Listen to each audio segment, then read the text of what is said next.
هەجا 2 ساڵ بەشار ئەسەد و باوکی حافز ئەسەد باگر و ئەسن حکمی دیمەشق و سووریایان کرد.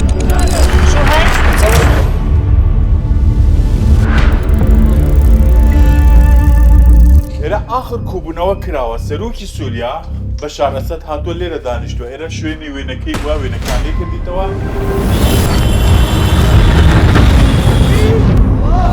تكبير! تكبير! الله أكبر.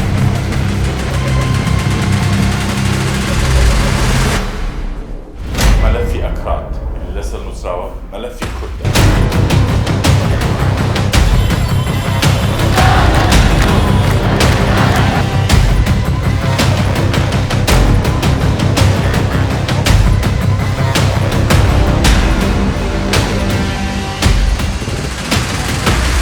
سوریای نوێ هێشتا ماویەتی.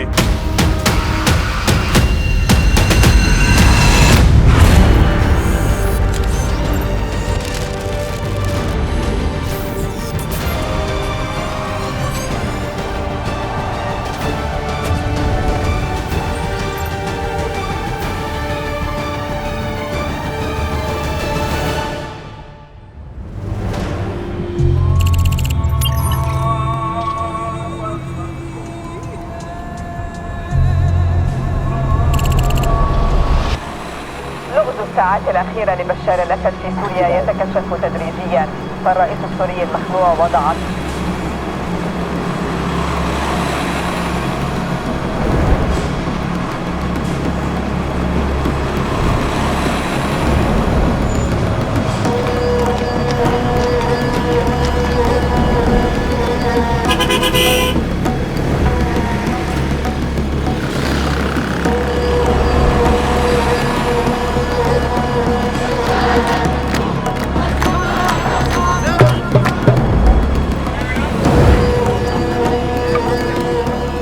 پێشتر بیست بووم شام شارێکی خۆشە بەسەر سامی سەیرم کرد بەناو ئەم شارەدا گەڕام سەرباری ئەوەی بەهۆی شەڕەوە بەشێکی تێکچووە بەڵام هەر شارێکی خۆشە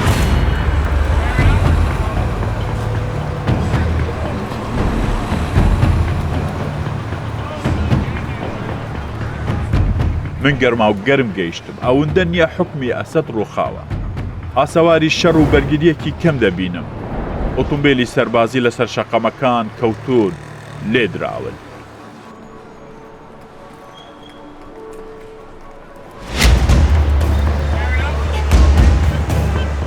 هاتوون بە دوای پرسیارێکدا دەگەڕێم کە هەموو کەس ئەو پرسیارە دەکات بەڵام هێشتا وەڵامەکە باش ڕوون نەبووتەوە کە چی وای کرد یەکێک لە بەهێزترین دەسەڵاتی ناوچەکە و بە ئاسانی ڕووخا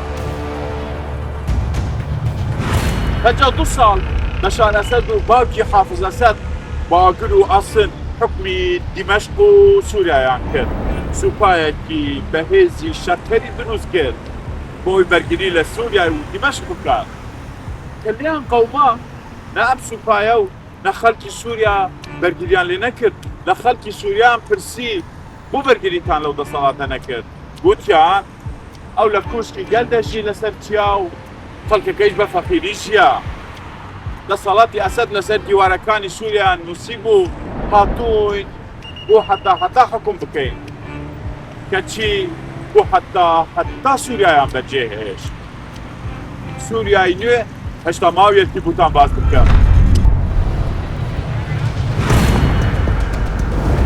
ئەسەد و هەرە نێزیکەکانی هەڵاتۆن ئەوەی ئێستا وەڵامی ئەو پرسیارە بداتەوە پیاوێکە لە دیمەشق نەماوە محەممەد جەلالی دوایین سەرۆک وەزیری ئەسەد بووە لە سووریا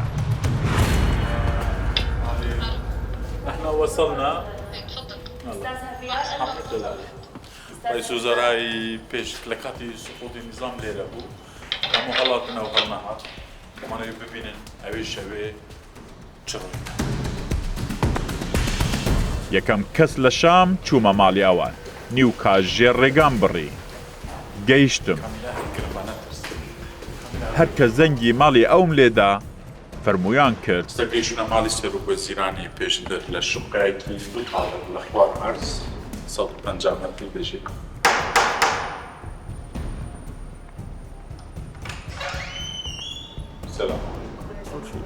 هذا البيت السيد رئيس الوزراء الأسبق الحكومة السورية. خانمەکەیاندا زیارە ڕووخۆش دیار بوو ئەوان ئێستا لە نێو شقەیەکی 150 مەتریدا دەشین.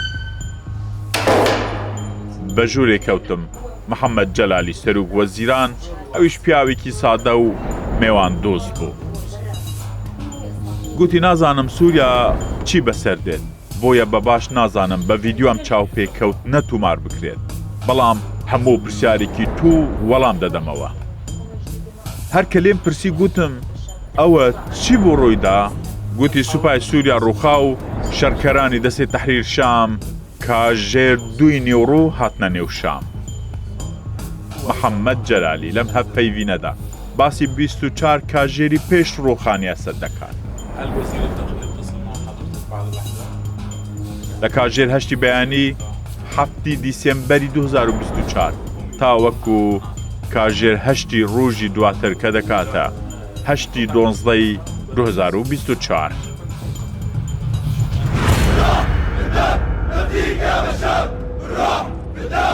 ڕۆژی شەممە 7 12 2024 کوبنەوەی ناسایی ئەنجومەنی وەزیران کرا. هەردوو شاری حەلەب و حەما لەلایەن دەستەی تەحریر شام کۆنتڕۆل کرابوون. وەزیری بەرگری لە ژووری عەمەلیات بوو دۆخی وڵات تا بڵێ شڵەژا بوو. ئامادەی کوبنەوەکە نەبوو. سەرۆک وەزیران تاوەکو کاژێر 6 ئێوارە لە دەوام بووە. بەرید و ئەوراقی حکومەتی ئیمزا کردووە. هێشتا ئومێد هەبووە کە دیمەشق و ئەسەد ناکەوێ. بەڵام تەلەفۆنی فەریق عەلی عەباس وەزیری بەرگری سووریا لە کاژێر 6 ئێوارە بۆ محەممەد جەلالی هەموو شتێک دەگۆڕێت. شێواز و دەنگی وەزیری بەرگری هی کەسێک نەبوو کە متمانەی بەخۆی هەبێت بەڵکو دەنگی کەسێک بوو کە بووی دەرکەوتووە ئەو شوێنەی قسەی تێدا دەکات وردە وردە دەڕوخێت. سەرۆک وەزیر دەڵێت لێم پرسیت چ ڕووی داوە دۆخەکە چوونە؟ وەزیری بەرگری دەڵێت دۆخەکە بە تەواوەتی بە سەرۆک بەشار ئەسەدم گوتووە. وێنەکەم بە تەواوەتی ڕوون کردووەتەوە. من ناتوانم درۆ لەگەڵ سەرۆک بکەم. دەسەڵاتی ئەسەد پێوا بوو هێزێکیان هەیە بە هیچ هێز و هەڕەشێک ناڕوخێت. بەڵام ئەوەی وەزیری بەرگری دەزانێت هێشتا کەسی دیکە ئەوها بەڕوونی نازانێت کە دەسەڵاتیان وا بەرەو کوتایی دەچێت.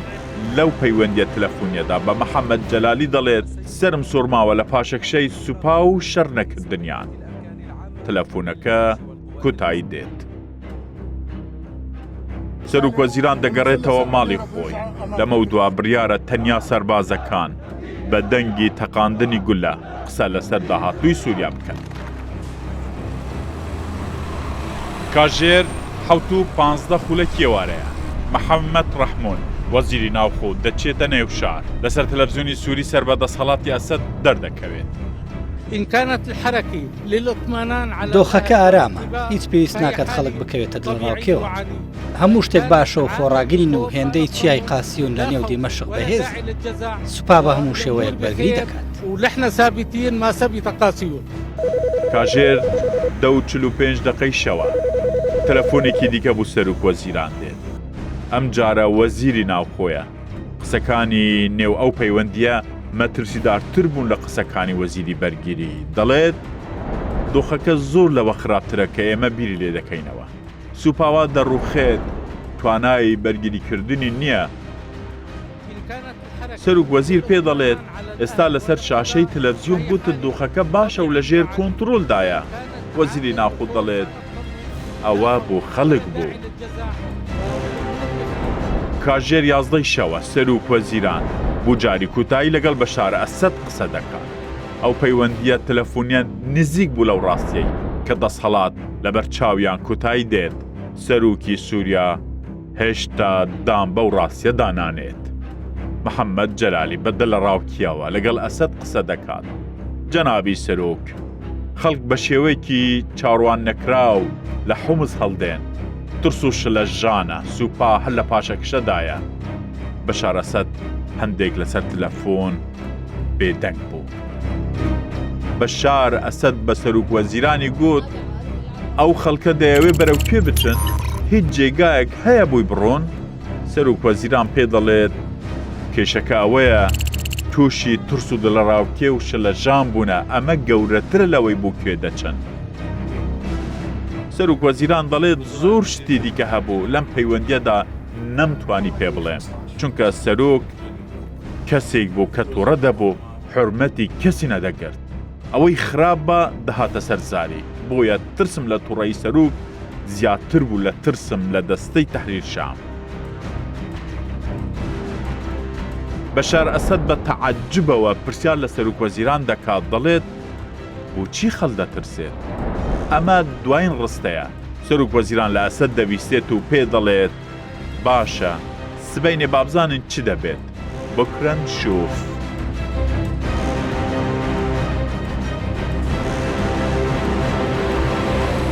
سوپا وردە لە نێو کوڵانەکانی دیمەشق ڕادەکەن. ترسی سەرۆک وەزیران زیاتر دەبێت. کاژێر چواری بەرەبەیانە لە ڕێگەی ئۆفیسی سەرۆکی سووریا دووجار هەوڵ دەدات قسە لەگەڵ بەشار ئەسەد بکات تاوەکو زەنگی کوتایی تەلەفۆنەکە کەس وەڵامی ناداتەوە. کەس لە ئۆفیس و کۆشکی گەل نەماوە. ئێدی بەشار ئەسەد و هەموو دەستهەڵاتی بزر دەبن. کاژێر پێنجی بەیانی تەلەفۆنێک بۆ سەرۆک وەزیران دێت. کاتێ سەیری دەکات وەزیری ناوخۆیە ئەم جارە باسی دۆخی دیمەشق و سوپای بوو ناکات بەڵکو وەزیری ناوخۆ لەم پەیوەندیەدا لێدانی بزماری کوتایی بە دەستهەڵاتی ئەسەد بە سەرۆک وەزیران ڕادەگەینێت. پێی دەڵێت هەموو شتێک کوتایی هات بەرەو ساحل دەچم ئامۆژگاری تو دەکەم خۆت ڕزگار بکە و بڕۆ. سەرۆک وەزیران بە وەزیری ناوخۆ دەڵێت ڕاناکەم نا بۆ هیچ شوێنێک ناچم لە دیمەشق دەبینەوە.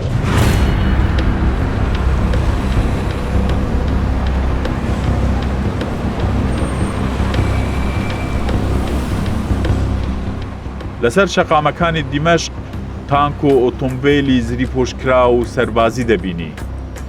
سمبولی هێزی دەستهەڵاتی ئەسەد بوون. ئێستا لە کار کەوتون ئاسەواری شەڕی پێوە دیارە. هەندێکیان وا دەردەکەوێت هەر شەڕیان پێ نەکراوە. ڕووخانەکە پێش ئەوەی سەربازی بێت لە ناوخۆی خۆیانەوە دەست پێ کراوە. لە هەموو سوچ و کوڵانێکی پایتەخت باسی ڕووخان و کودای هاتنی دەستهەڵاتی ئەسەدە.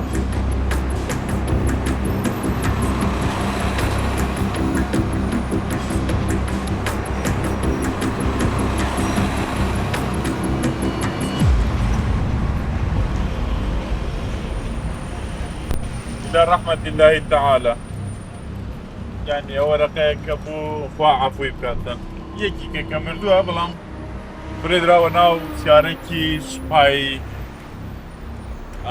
پێشووی سووریا ئەمە جادەی بەغدادە پێدەڵێن ئەمە بینایی لێرە بینایی ناوموسیلی خەڵکە کە بوێتە سەرباز لە سوپای یاخو شەرکەری سووریادا کەچی هەموو ئەمانە بەرگەیەوەی نەگرت لە شەوی سقوتی دیمەشق و دەستهەڵاتی ئەسەد بەرگریان لێ بکەن.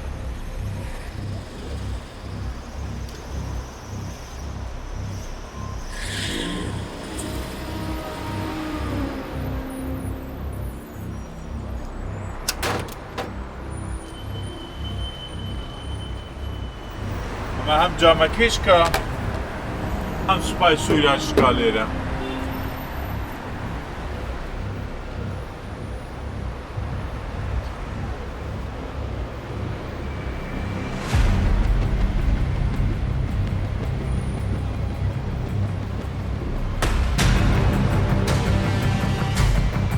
سەربازەکان کە زانیویانە کار لە کار ترازاوە ئیدی بەشار ئەسەد حاکمی سووریا نییە خۆدە و جلی سەربازی خۆیان فرێ دەدەن بە جلی مەدەنی خۆیان ڕزگار دەکەن.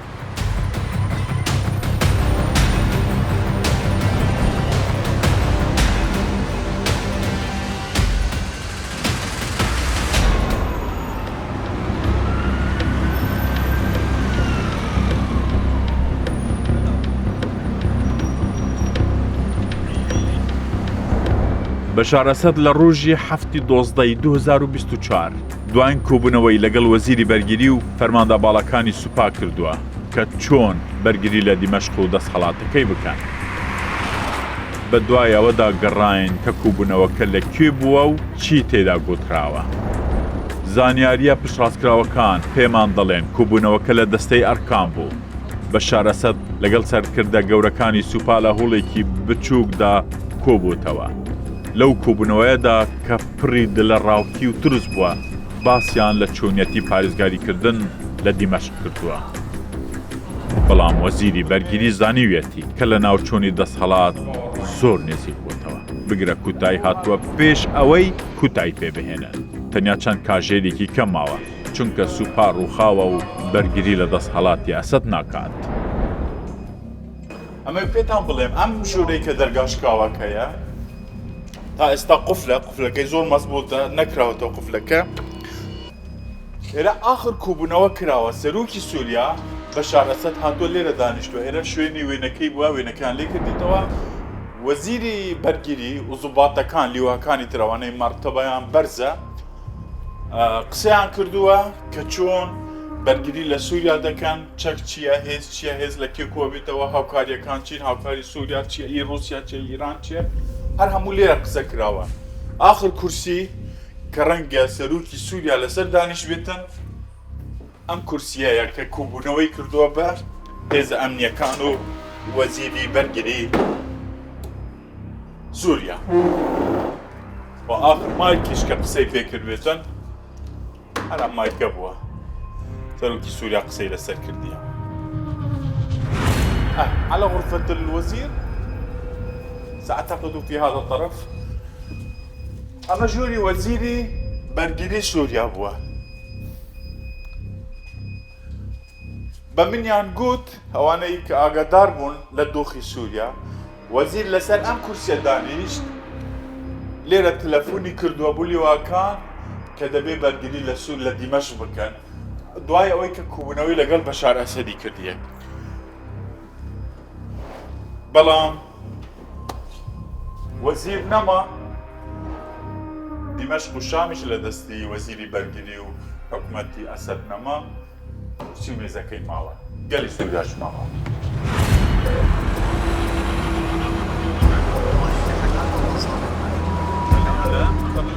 سوپای سووریا بەرامبەر هیچ سوپایەکی دەرەکی نەشکا، بەڵکو لە ناوخۆی خۆی تێکشکا و ڕووخا. گەندەڵی لە نێو جونگەی سوپادا بڵاو ببووەوە. سەربازەکان باوەریان بەو دەسەڵاتە نەمابوو.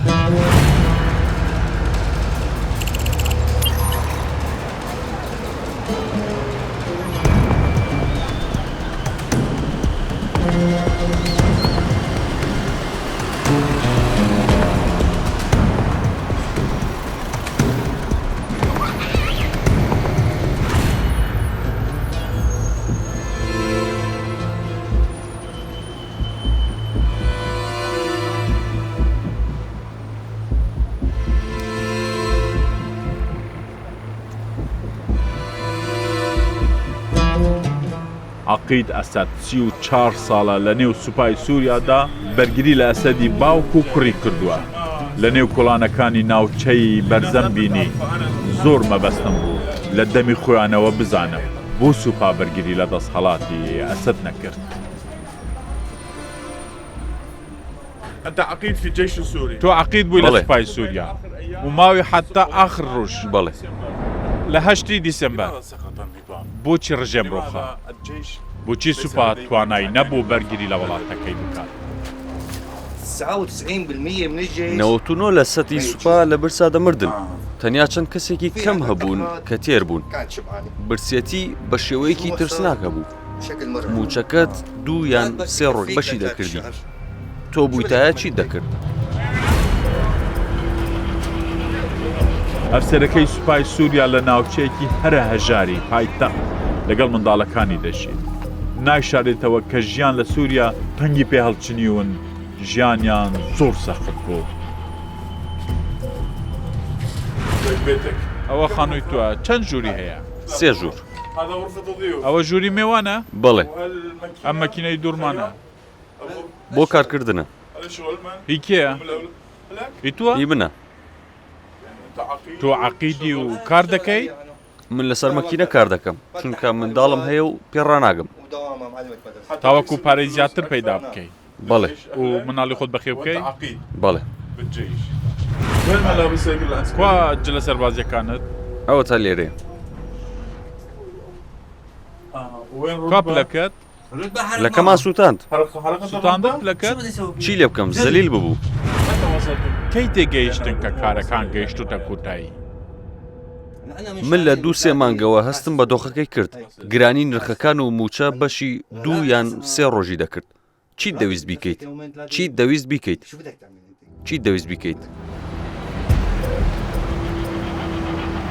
ماڵی ئەم ئەفسەرە هەژارەی سوپای سووریان بەجێهێشت زۆربەی ئەفسەر و سەربازی دیکەش هەر بەو شێوە دەژین هەر لە نزیک ماڵەکەی ئەفسەرێکی دیکەی سوپای سووریا بە پلەی عەمیدم بینی ئەو 35 ساڵ لە نێو ڕێزەکانی سوپادا بووە زانیاری زیاتر لەسەر ساتەکانی کوتای ڕژێمی سووریا و دۆخی نێو سوپا بۆ ئێمە باس دەکات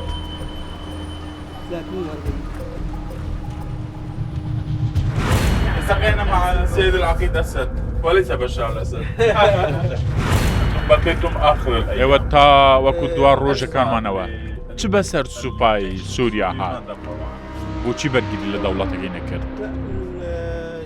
فەرمانمان بۆ هات کە بەجێ بێڵین و بکشێنەوە فەرمانەکە لە کوێ هات لە فەرماندەی سەربازگەکە فەرماندەی یەکەکە لە چ ناوچەیەک لە قابوون گوتی شەرمەکەن پێگوتین هەرکەس دەیەوێت بڕوات خوای لەگەڵ بێت ئەوەی دەیەوێت بڕوات خوای لەگەڵ بێت کەی ئەمە ڕوویدا کاژێر 1:30 شەو قسەی کرد لە نێوان 1:30 و 2 شەو ینی بەیانی ڕۆژی شەممە ئەو گەڕایەوە نووسنگەکەی و سەربازەکان جلی مەدەنیان لەبەر کرد و ڕۆیشتن کە ڕۆیشتن ئەتوو بینیت منیش جلی مەدەنیم لەبەر کرد و ڕۆیشتن هەموویان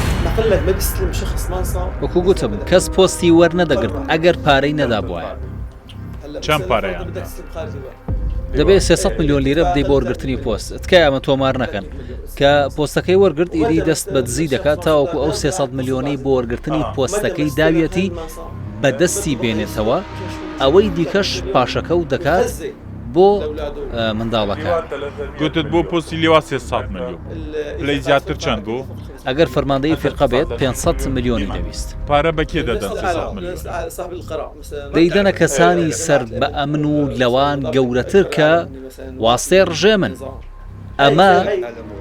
ئەمە ڕاستیەکەیە دێ ئەمە ڕاستیەکەیە هەموو ڕۆژێ گەندەڵی زیاتر دەم ڕۆژ بە ڕۆژ کۆمەڵگا نەفرەتی لە دۆخەکەی دەکرد کە تێیدا ژیاوە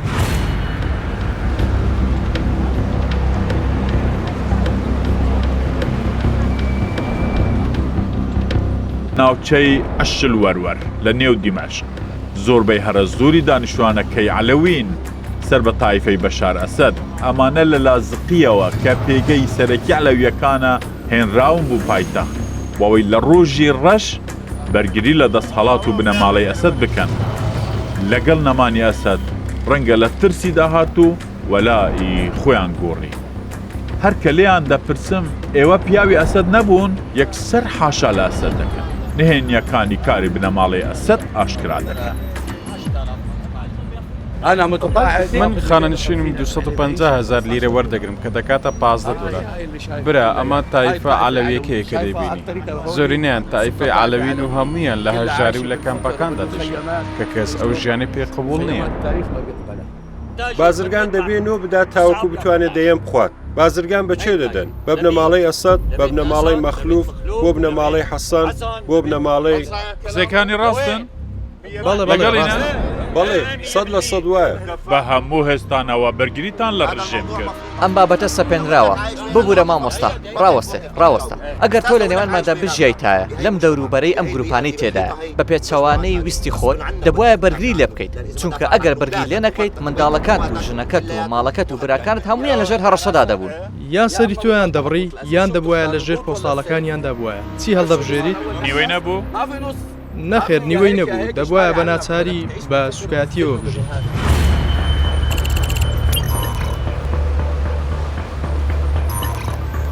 ئێرە مەترسیدارترین شوێنە لە هەموو سووریا لە ناو دیمەشقیاڵێن چارگوشەی ئەمنی ئەوە دەرگایەکە پێ دەچێت هەیە بە پێی فیشەکەکان قالکی فیشەک شەڕێکی زۆر لێ دەکراوە يلا تدخلوا من باب النظامي أنا دخلت كذا زيد تدخل بالباب النظامي وين قدام شوي عند الأرملة الحمراء تقريبا. هاي تفضل. هذا هو التصريح. خلاص اخذنا من وزارة الاعلام. تمام. في صحفية كمان. يعني سجناء مدنيين.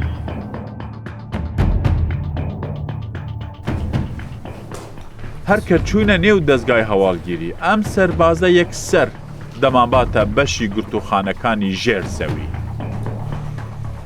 هيك سموه حتى يخافون السجانين.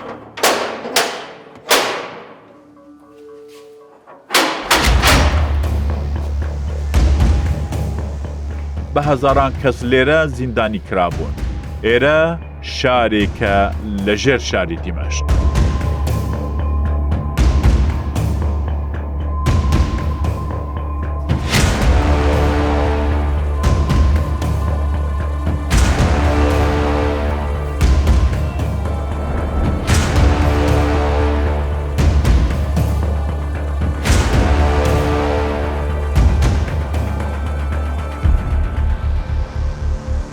ئەمە دووەم مەترسیدارترین گرتوخانە بووە لە هەموو سووریا، سجنی مربعی ئەمنی لە ناوەندی شامدایە، دیمەشقدایە. یەکێک لە بەردەرگا لەو هێزانەی کە تازە هاتوونەتە سووریا بە بنیود دوعای زۆر لەم سژنانە لەلایەن گرتوخانەکان ئەوانەی لە ناو گرتوخانەکاندان نووسراون لەسەر دیوار. دوعای یەکێکیان قبول بێت کافی بوو ڕژێمێکی وەکو ئەسەد لە ناو بباتن. ئەمە کاوەی بینیمان یەکێک لە فرعەکانی ئەو هەموو سژنای تێدا بوو، یەکێک لە فرعەکانە. ئەمە دەرگەیەک، ئەمە دوو دەرگا، سێ دەرگا، چوار، پێنج، ئەمە شەش لەمبەرە، ئەو شەش دەرگا، شەش دەرگا، هەر دەرگایەک سەدان سژنی زۆر گەورەی تێدا بوون کە خەڵکیان تێدا ئەزیەت درراوە، کوشتیانە، مەسیریان تاوەکو ئێستا دیار نییە، چۆن وەکو ئێستا مەسیری ئەسەد و ڕژێمەکەی هەمووی دیار نەما.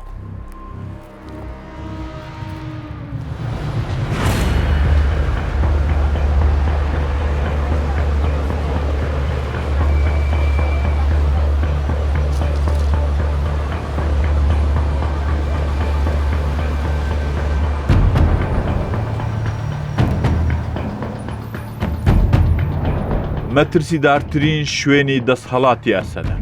ئێرە دەستگای هەواڵگیری هەموو سووریایە لە دیمەشق. ناوێکی ترسناکە لە زاکرەی خەڵک. هەمیشە جێگەی ترس و تووقاندن و بێسەر و شوێنکردنی خەڵک بووە.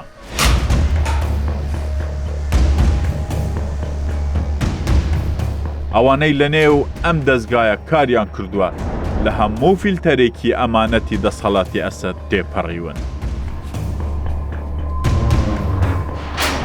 بەڵام سەربازەکانی دەستەی تەحریر شام کە تازە گەیشتونەتە بەردەرگای ئەم دەستگایە باسی هەبوونی پەیوەندی ئەفسەرەکانی هەواڵگیری سووریا دەکەن پێش گەیشتنیان بوو ناو پایتەخت.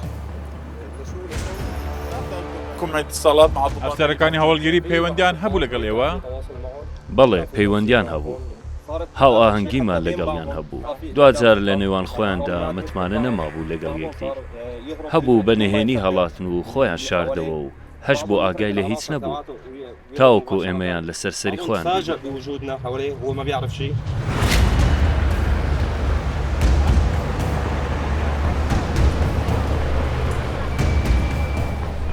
ئاساواری تاوانەکان برسیکردن لێدانی خەڵک لە نێو گرتوخانەکانی ئەسەد دیارە کە هیچ دلوڤانیەک لای ئەسەد نەبووە.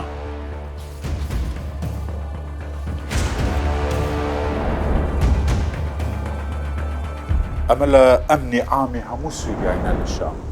ئەمە مەلەفی عەشایری عێراقە کە بۆ فالح فەیاس لە حەجی شعبی نێتراوە. ئەم مەلەفە تایبەتە بە مەلەف عەشایری العێراق. ئەمە فایلێکی ترە مەلەفی ئەکرات لەسەر نووسراوە، مەلەفی کوردە لە سووریا لە نێوان 2 ساڵدا لە 22 هەتا 23. ئەم ئەوراقانە سیرم کرد ئەوراقەکان نەماون ڕاستی، بەڵام مەلەفی تایبەت هەن هی کوردەکان دیارە هەر شەخصێک لە سووریا مەلەفیە، هەر حەزبێک، هەر عەشیرێک. ئێرە ئەو شوێنەیە کە خەڵک زۆر لێ ترساوە و و ڕەنگە یەکێک لە هۆکارەکان بێتن لە ترساندنی خەڵک لەناو ئەو دەستگایە خەڵکم بینی وتی نەوێ کە تێدەپەڕی نەمانوێرە سەیری بکەین بوومان نەبوو ئەمە ژوا هۆکاری کە خەڵ لە حکومەت دوور بکەوێتەوە بووتە سەبەبی ڕوخانە و حکومەتە. قرر رمايلي إلى محكمة الميدان العسكرية تنقل الدعوة المنظورة أمام القضاء العسكري. أولا هي أو كابرانا بون كلنا دائرة دولة دائشان كردية هي وزارة كانوا وأنا ليلة دائرة شرعية إلكترونية يعني متابعة أكن كي قصي لسر حكومة نوسية ديان بوستي كده حكومتي كردية محكمة عسكرية عن لسر دانوا أو فايل يك بيك يعني جخوازان مصيريان چی بووە کە یەکێک پۆستێکی کردیە ئەوە هەموو قەراری محکەمەنە الفريق أو تعليماتكيتي بناوي الفريق بشار الأسد القائد العام للجيش والقوات المسلحة بالتفويض العماد فهد جاسم الفريق نائب قائد العام نائب رئيس مجلس الوزراء وزير الدفاع.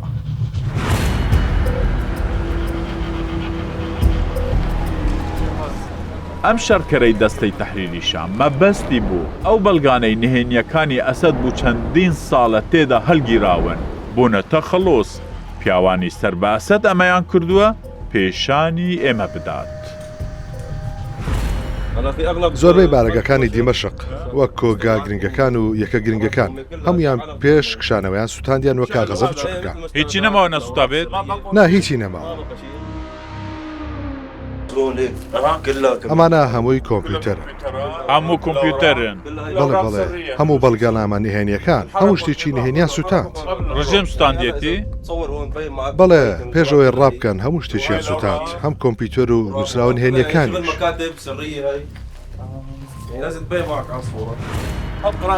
شتێکت خوێندووتەوە و شوکی کرد بێ؟ تووشی شۆک بووم کە دەفتەرێکم دۆزیەوە لەسەری نووسرا بوو بۆ سوپای سووری. بۆ هاوڕەکەی نووسی بووی هاوڕێ مستەفا و راپۆرتیشی لەسەر نووسی بوو لە کاژێر هەشتی بەرەبەیانەوە لە دەفتەرێکی بچووک راپۆرتەکەی نووسی. مستەفا لە هەمان ئەو فیزیکاری دەکرد؟ بەڵێ هاوڕێ بوو لە هەمان نووسینگە لەسەری دەنووسێت.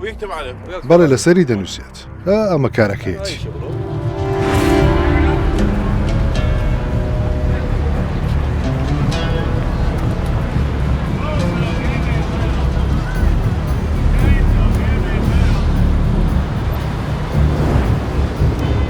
لە گوڕەپانی ئەمەوی پەیکەرەکانی بەشار ئەسەد و باوکی لە دەستهەڵات بەتاڵ بوونەتەوە سەیری خەڵکی خۆیان دەکەن هیچیان پێ ناکرێت. ئەم پیاوە قشتپیە بەو تەمەنە لەسەر سینگی پەیکەری ئەسەد هەر هەڵدەپەڕێت. پەیکەرەکە بێ دەنگ و بێ دەستهەڵات خەڵک ئەم دیمەنانە وەک گۆڕانێکی گەورەی مێژووی تومار دەکەن.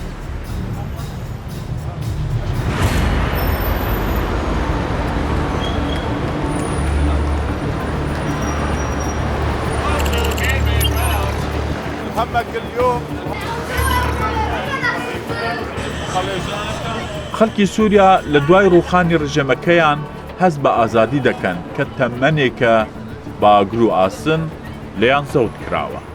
خەڵک شەڕ دەکات بۆ نۆرەگرتنی نان بەڵام بۆ ئەم دۆخەی تازەی وڵاتەکەیان قسەیەکی دیکە دەکەن کە لای ئەوان بە قیمەتە.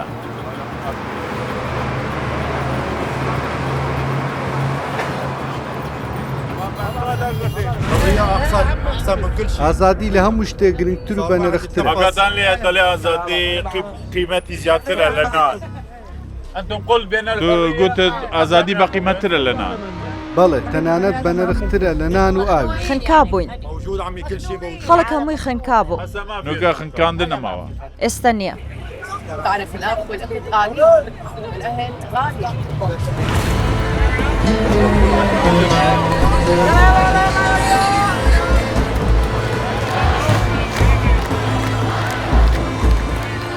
گۆڕینی دەسەڵاتی ئەسەد نرخەکەی زۆر بوو. خەڵکی سووریا بە چەک بە پارە کڕیان.